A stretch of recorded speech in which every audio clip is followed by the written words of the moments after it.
Now I'm going to write the coin flip application one more time, but this time I'm going to do it in a different format.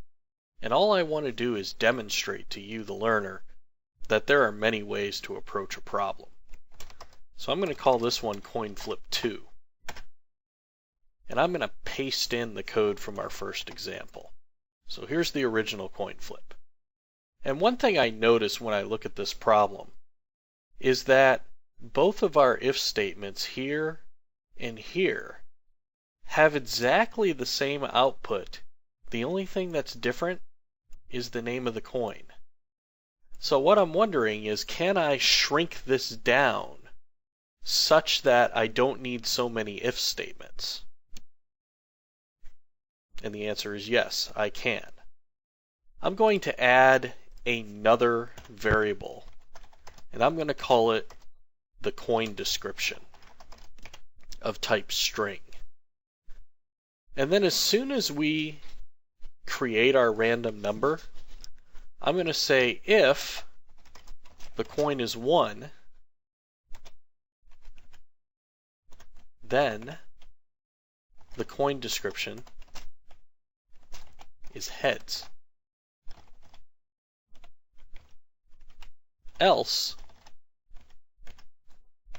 the coin description is tails.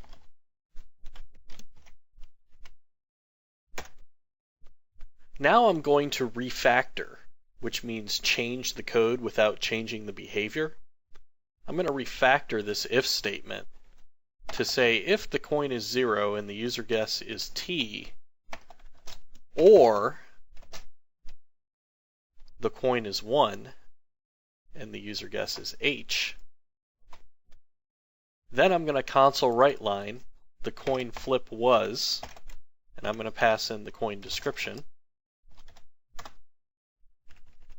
and they win. I don't actually need an else if there. I can combine both of these into one expression. And then in the else, I no longer need to know if the coin was 0 or 1 because I already put the coin description into that variable. So again, I'm going to use my substitution string and print out the coin description. And I'm going to remove this entire if statement. Just like that. And that's pretty good. Now we've got our win condition and our loss condition in one if statement without the branching. I could even go a step farther than this. I could preset the coin description to tails and then only change it if the coin value is 1.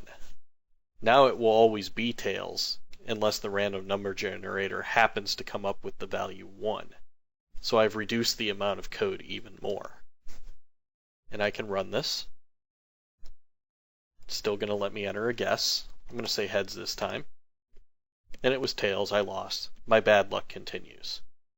But what I wanted to demonstrate is that this program does the same thing as the first program.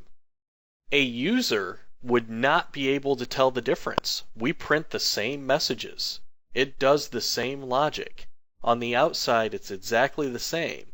But the code that I wrote is significantly different than the original code. And that's really the cool thing about programming and why we need comments and why we need to name things well.